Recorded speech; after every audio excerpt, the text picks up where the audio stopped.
Hi there. So today I'm back with another video, and today I'm going to be reviewing the Norvina palette Anastasia just came out with. So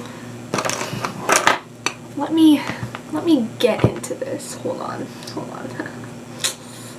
For a little bit of backstory before we begin, this palette is by Anastasia Beverly Hills, which is owned by Anastasia Soar. Claudia, who is Norvina, is Anastasia's daughter. She is, I think, president of the brand. I know she has a lot of say in the things that go on in the brand. She did design this palette. This palette is inspired by her everyday looks and the colors she loves and lives in. The packaging for this palette is much like all of their other palettes. It has the standard font that they use, and it has this felt packaging over top that is beautiful, but it gets dirty very quickly. The palette has 14 shadows, much like their other palettes, and the top row is entirely shimmers while the bottom row is entirely mattes.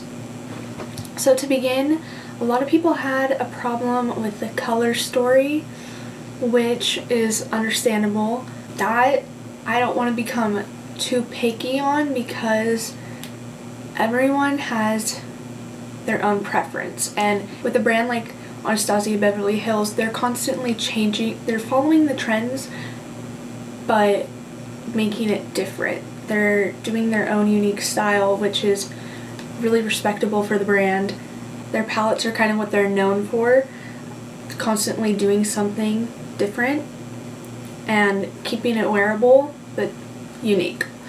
So I don't think that it's fair to tear apart the color story when just because you want to wear let's say a warm brown smoky eye, which is gorgeous, other people might want to wear this purple shade. So getting into it, even though it's different and it's a little bit more cool tone, I think there's still a fun spin on it, that it's not, you can't only get a violet look out of this, because looking at the packaging I would assume that it would be pretty much all purples, but you actually have some warmer tones in here, and I don't really think my eye look that I created is that, I don't think it's that purple, but it still has those elements in it. So that's what I like, is you still get those undertones, you still get those pops of color, but it's still wearable. Going into the formulation, first of all, the shimmers are stunning and definitely my favorite thing in this palette. The colors are gorgeous. As you can see in the swatches, they are very intense. They do, I just want to show you, I don't know how well you'll be able to see. If I go in with my flat shader brush, or my flat brush, they can like get a little bit flaky because the shadows are so soft. But again, that's personal preference. I think with the payoff you get with them, it doesn't bother me. I've never had problems with it sticking down and not being able to wipe out any fallout I get if I do have fallout. I don't have to use Fix Plus with these shadows. As far as the mattes go, this is where I had a little bit more of a problem. Not too bad to where I don't like the palette, to where I can't use it. I still do enjoy this palette. However, the color Soul, I did have some problems with, which is a bummer, because this is really the standout shade of the palette. I feel like if you're getting this palette, it's for this shade, because let's be real, even though these colors are beautiful, we all kind of have something like them.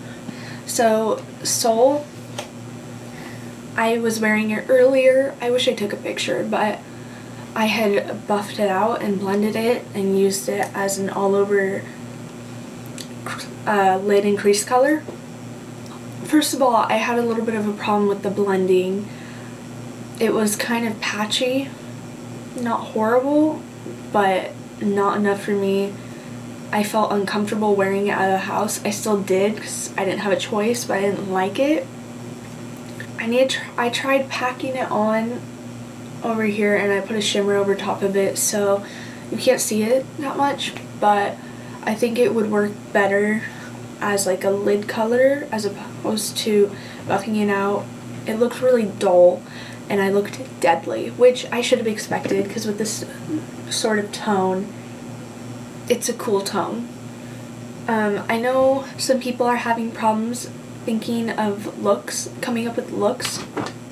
That's more of a personal thing. If you are uninspired, don't get the palette. I am inspired by this. I love this. As I said, I love the color story. Another thing to touch on. A lot of people were comparing this to Subculture because the shadows are a little bit powdery like Subculture. That's difficult because I have Subculture right here and I liked it. I'd be lying if I said I didn't have some problems blending it.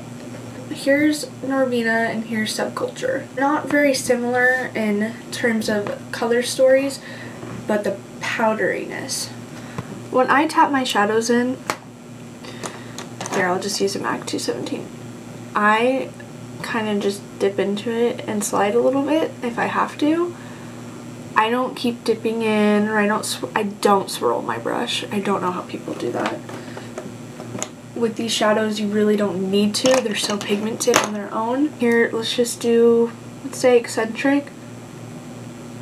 And then here's Subculture. We'll just do Roxy.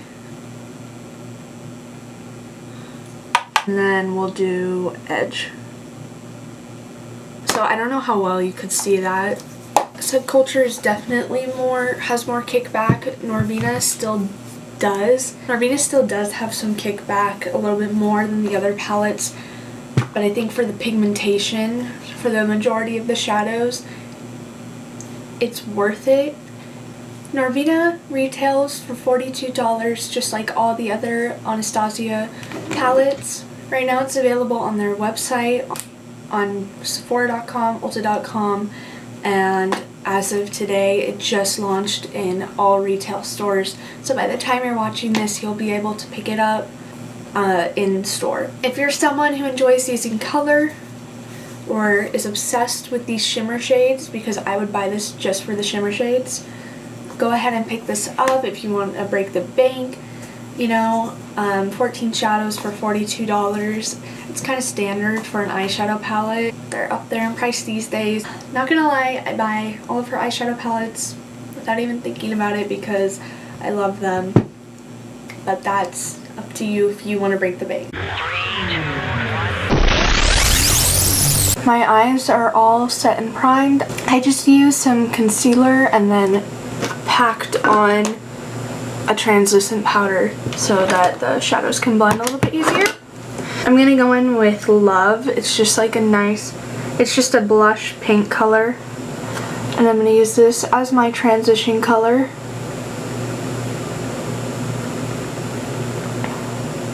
I'm holding the brush at the very end and then I'm just barely touching my skin and letting the brush do all the work for blending. Sometimes I can get carried away and I'll really go in and buff it out, but really I'm doing more harm than good. It's just so hard to be gentle sometimes. I'm also keeping my head tilted back and looking down at the mirror so that I don't have any creases getting in the way when I blend my eyeshadow, but I can still see what it's gonna look like with my eyes open. Next, I'm taking the shade Eccentric in my crease on the MAC 217. It's just a mustardy squash sort of color, and I'm keeping that a little bit lower. I'm still blowing the color out, blending it, making sure there's a nice transition and no harsh lines, but it's not super concentrated. Just so you guys know, I do have this patch on my eye right here that eyeshadow never really sticks to. I always thought it was me or the eyeshadow, but I've tried countless blending techniques and I can blend, I know that. And obviously with the amount of eyeshadow palettes I have, there's no way it can be every single eyeshadow. I also have a patch on my cheek that pigment doesn't really stick to. I don't know why. I've tried looking into it and I can't find anything on it. I know other people have the same problem, but I've never seen anything explaining why. But I just wanted to let you guys know so you don't think that my eyeshadow is patchy, so you don't think it's the eyeshadow or that I don't know how to blend, because I do. Okay, and then to deepen the crease, I'm going to take the shade Passion, which is like a deep eggplant. I don't know, I'm not good at explaining colors. And I'm going to run that even lower.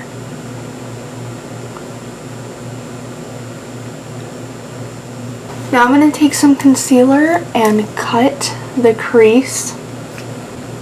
Just half of it, so I'm just going halfway in.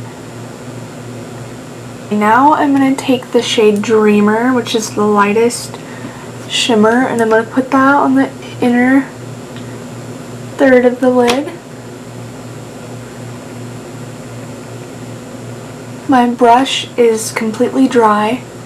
Then I'm going to take Wild Child and put that in the center. I'm actually going to wet my brush for this color. Then I'm going to take the purple shimmer shade Celestial,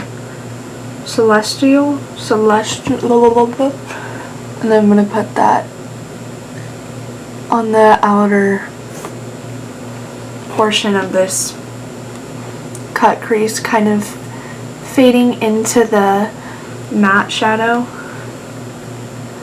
I'm a horrible teacher and I apologize. I'm gonna take the shade Soul and place this over top of that purple. I'm going to use some gel eyeliner on a MAC 266 and just do a little bit of liner. The bottom lash line, I'm going to take Love and run that under as close as my lash line as I can do, but still blowing it out and making it blended, if that makes any sense.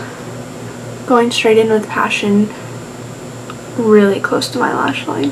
I'm highlighting my inner corner with Dreamer and then taking Wild Child right in here. Then I'll just take a little bit of Celestial.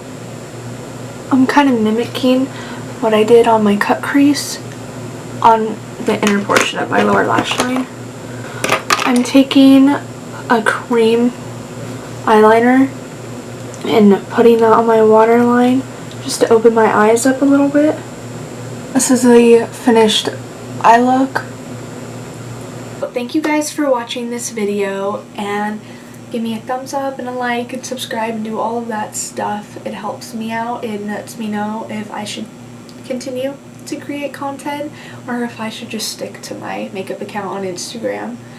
But I'll see you guys in my next video.